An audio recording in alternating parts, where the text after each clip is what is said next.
Music got you skanking, now you're thinking. It's coming on a positive vibe. It's a feeling that you just can't describe. Big every time on the 1 foot times 10. Can anybody tell me where this silent feeling comes from? Island feeling. Can anybody tell me where this silent feeling comes from? You see, I need my fix, don't need to get high. 'Cause it's a natural feeling that burns deep inside. When you know what it is, but you can't describe. What is surfing to me? Right? That's fun. That would be the initial thing. That was for me. I did it because it was fun. You know, and I do it now because it's fun. But I do it with my family. You know. It's like home. It's like life to me. And I think like for some people, actually for all people, there's something that usually you find yourself attaching to. And for me, ever since I can even remember, in fact, since I can't even remember, but I know that I've always had this sort of love for the ocean that apparently started when I was very young. My dad surfed, but my dad's funny. You know, he surfed, played slack key guitar, but he never really taught us. We picked up stuff on our own. So that was the case with surfing. I grabbed one of his old boards and pretty much taught myself. My mom would take me to the beach, and I always felt like it was where I belonged. Maybe I was a fish in a former life. And I don't consider myself a surfer in the sense that I just surf. I've always made that distinction. I'm not a surfer dude, you know, kind of thing. I surf, you know. It doesn't define me. Like surfer has this kind of connotation, especially in this world we live in, you know. But I mean, I would just say I'm just, you know, it's just being part of this place, this land, you know, this culture, local and Hawaiian. The reason why it was appealing was because you didn't have a coach. I mean, I remember being on a t-ball team when I was like 5 years old and just hating the fact that I had a coach. He was just yelling at me, you know, come on, Holly, run faster, you know, and I was like, oh gosh, you know, I just wasn't into it, you know. And so for me, the appeal was the independence, you know. And I think surfing provided sort of an outlet, like a kind of a solace, a pu'uhonua, an escape, because it was a place where I could be, and all the drama that was involved with on land, or even maybe stuff with family, or you can just sort of lose yourself in the ocean. It has that sort of healing properties, you know, the water.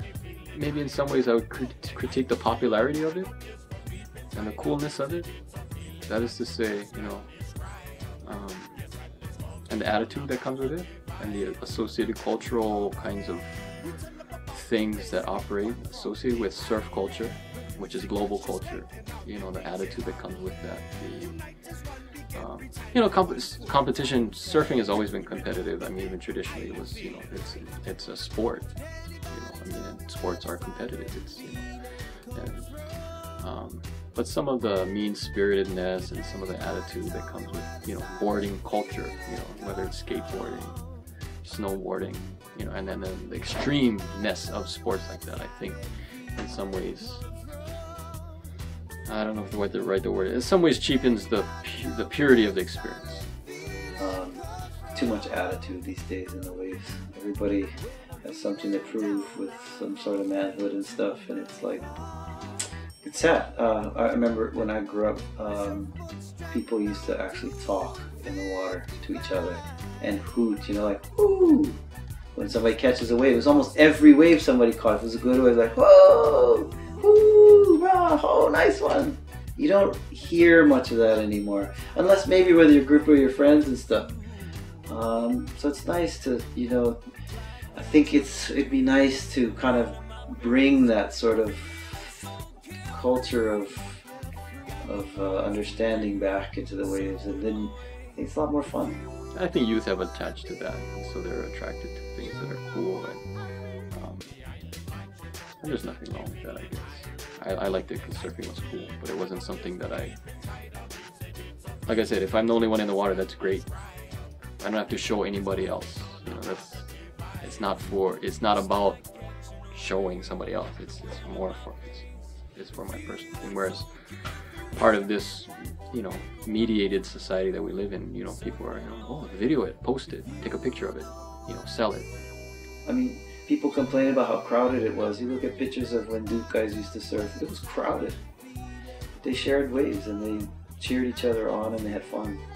And they probably weren't coming out with just, you know, I think insecurity breeds that kind of sense when you get people, you know, don't take time to say how's it to somebody and try and actually get to know someone. Because then you have to share waves, right? When you say hi to someone, you can't just cut them off.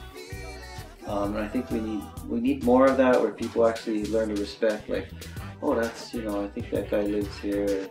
Hey, how's it? Nice wave. I guarantee a local guy, even if you're not from here, they'd be like, wow, you know, and then eventually be like, oh, your turn, go, bro. So, you know, I think, unfortunately, the attitude sort of gets in the way of you know, those kinds of experiences. So. Because of that competitiveness, because everybody wants to be cool and do this great thing, and great is, I don't blame people for wanting to surf. But it does, you know, there's only so many waves for so many people. And in some ways, it's too bad that it's professionalized too. This is before my mission. I surfed quite a bit. And I guess I was chasing waves, but now I don't have that time. But when I get into the water now, and there's these guys that I know that they're everyday guys. I know they're surfing all the time. And they're surfing every wave that, like, it's their last. And I think that's just against what, you know, it's like, share the waves.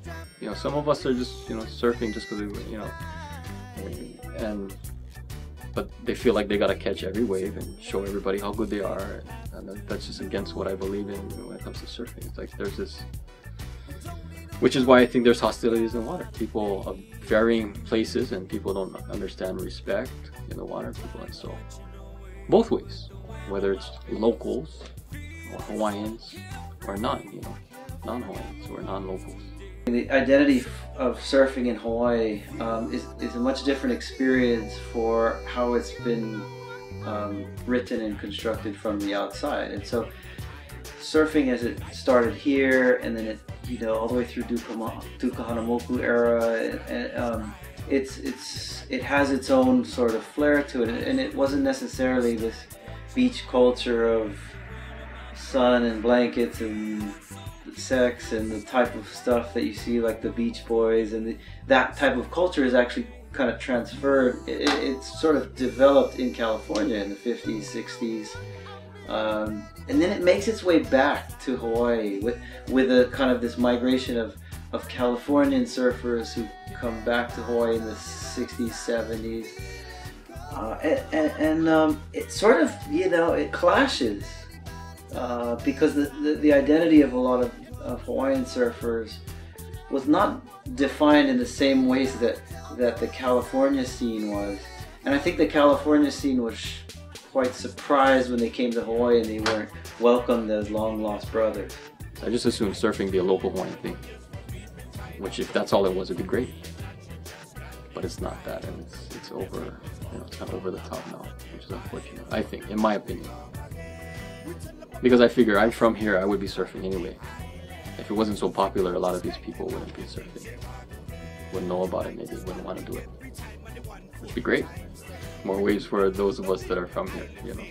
These guys were sort of rebelling against what it meant to be normal, and they were redefining themselves as these dudes. These guys that did crazy things like not work and go to the beach and hang out at Malibu. But part of that experience, which is ironic, and becomes troubling later, is they adopt their idea of Hawaiianness and what it meant to be Hawaiian as a part of rejecting American society. Then the idea of real Hawaiians existing sort of complicates their world, right? Because they've sort of adopted this sense of what it means to be Hawaiian, and they've totally like made their own culture, and then, you know, how do you deal with the fact that, wait a minute, there's actually real Hawaiian people that really surf, especially with like they started surfing competitions and such, and when they first started them, they didn't even invite Hawaiians to surf in these events. Ironically, the Duke Classic, that eventually evolves into the Triple Crown in 1965, it was an invitation-only event, and you know, there weren't Hawaiians invited. I think maybe there may have been one. Kealoha Kai'o, I think, may have been invited to the first one. But there are a bunch of other people that are kind of like, in fact, Eddie Aikau was one of them, and Ben Aipa. They showed up and they're like, what is this? You know, this is Sunset Beach. We surf here. Who are these guys? That beach culture contributed to this sort of clashing of worlds, because they had developed this identity of their own, in which they had sort of embodied what it meant to be a surfer, which also meant Hawaiian. But then when they came to Hawaii and met real Hawaiians like Eddie Aikau, they didn't know what to think of them. The following couple of years, you get Eddie and Ben Aipa, and then eventually Barry Kanaiapuni, and then it just sort of opens wide open, and then a lot of like local surfers start surfing those events, and then they start totally winning all of them. And I think that must have been sort of confusing too, because I think initially the guys who had organized the event just saw it as like this California crew that was going to come and have their vacation and reconnect with their homeland. I think they failed to like consider that it wasn't actually their homeland. It was somebody else's homeland who still lived there. I surfed Tahiti before it became, you know, what it is, and that's kind of like, wow, mellow crowd. Just one of my best surfing experiences was catching a wave in Tahiti. Perfect wave, not even crowded. See the land, see the coral reef below, no winds, just glassy water. Caught a wave. He was throwing behind me, barreling behind me, kind of over my shoulder, and it was open face in front of me.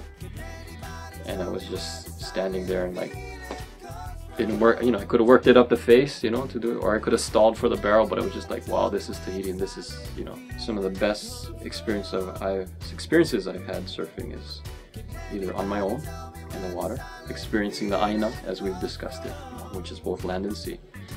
So just kind of experiencing the beauty of this place, you know, in a very, you know, individual way with the environment. But next to that, probably the best times I've had surfing was just me and my friends in the water, and just having a joyful experience. And now that extends to my kids, and my family. You know, some of the best experiences I've had in the water.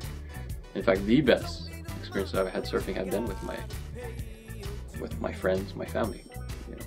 As I mentioned earlier, surfing has been more of an individualistic, escape for me, and maybe it doesn't work that way for everyone, but for me, like, it's always been a place where I can feel like in tune, where I can have a clear mind. I would love to just go out and like I'll probably right after this, you know, after a long day, if I have time, I'll go out by myself, and it's a way of like really just getting balance. It's like therapy, you know, without the therapist. I don't need a couch to lay on. My couch is my board, and I think for a lot of people, you know, that maybe have grown up with sort of convoluted childhood or whatever, you know, that you have to find your place of escape, and for me it's always been the ocean, where I receive inspiration. Goodness, it's where I found the testimony of the religion I belong to. It's where I found God. It's where I found my love. First kiss I had with my wife was in the ocean. It's where I found inspiration, answers to prayers of where I want to go in my life. And so, but yeah, so for me it's home, and and maybe not for everyone, but like I said, I've been a fish in the premortal life. Tell me where this silent feeling comes from.